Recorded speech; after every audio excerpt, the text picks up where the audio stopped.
తిరుపతిలో మరోసారి చిరుత కలకలం రేపింది. శ్రీ వెంకటేశ్వర యూనివర్సిటీలో చిరుత సంచరించింది. సీసీ కెమెరాల్లో చిరుత దృశ్యాలు రికార్డయ్యాయి. యూనియన్ బ్యాంక్ మెయిన్ బ్రాంచ్ దగ్గర చిరుత తిరుగాడింది. గతంలో ఇదే ప్రాంతంలో ఓ చిరుత పులి పట్టుబడింది. చిరుత పులి సంచారంతో విద్యార్థులు, యూనివర్సిటీ స్టాఫ్ భయాందోళన చెందుతున్నారు.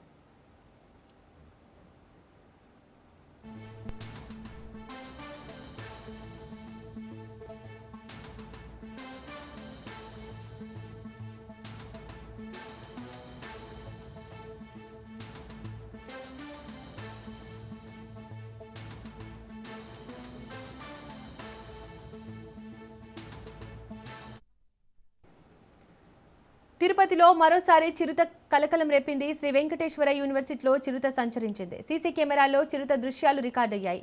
యూనియన్ బ్యాంక్ మెయిన్ బ్రాంచ్ దగ్గర చిరుత తిరుగాడింది. గతంలో ఇదే ప్రాంతంలో ఓ చిరుత పులి పట్టుబడింది. చిరుత పులి సంచారంతో విద్యార్థులు, యూనివర్సిటీ స్టాఫ్ భయాందోళన చెందుతున్నారు.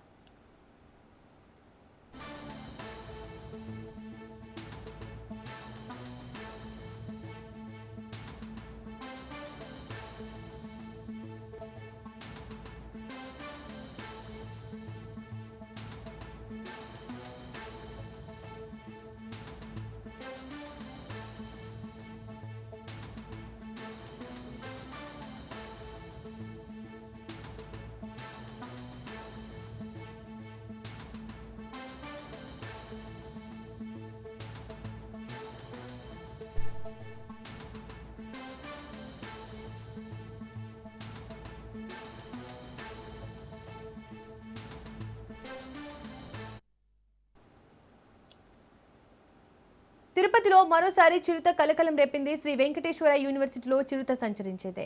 మరింత సమాచారం మా ప్రతినిధి నారాయణ రెడ్డి అందిస్తారు. నారాయణ రెడ్డి. తిరుపతి శ్రీ వెంకటేశ్వర విశ్వవిద్యాలయం ప్రాంగణంలో కూడా గత కొద్ది రోజులుగా చిరుతపులి సంచారం తీవ్ర కలకలం రేపుతోంది.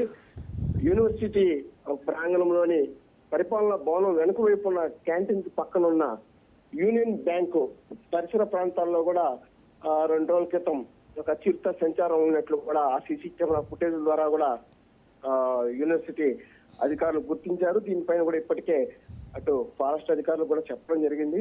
మరోవైపు శేషాచల అటవీ ప్రాంతానికి సమీపంలో కూడా ఈ యొక్క యూనివర్సిటీ ఉండడం వల్ల కూడా తరచూ చిత్తుపుల్లు అక్కడికి రావడం కూడా జరుగుతుంది. ప్రధానంగా యూనివర్సిటీలోని ఎవరైతే ఈ యొక్క స్టాఫ్ క్వార్టర్స్ ఉందో ఆ క్వార్టర్స్ లో వాళ్ళు కూడా ఆ యొక్క వేస్ట్ పదార్థాలని, అదేవిధంగా తినుబండారాలను కూడా అక్కడ వేయడం వల్ల వాటి కోసం యొక్క కుక్కలు, జింకలు ఇవన్నీ రావడం, వీటి కోసం చిత్తుపులు రావడం కూడా తరచూ పరిపాటు అయింది. ఈ క్రమంలోనే గతంలో కూడా ఏదైతే ఇప్పుడు ఆ చిత్తుపులి సంచారం ఉందో ఆ ప్రాంతంలో కూడా గతంలో ఓ బోను ఏర్పాటు చేసి ఓ చిత్తుపులను కూడా బంధించడం కూడా జరిగింది. ఈ క్రమంలోనే మరోసారి కూడా అక్కడ బోను ఏర్పాటు చేసి ఈ యొక్క ట్రాప్ కమాండ్ ద్వారా కూడా వాటిని ఆ యొక్క సంచారాన్ని కూడా గుర్తించాలని చెప్పి కూడా స్థానికులు, అదేవిధంగా యూనివర్సిటీలోని విద్యార్థులు కూడా కోరుతున్నారు. Right Narayana Reddy, thank you.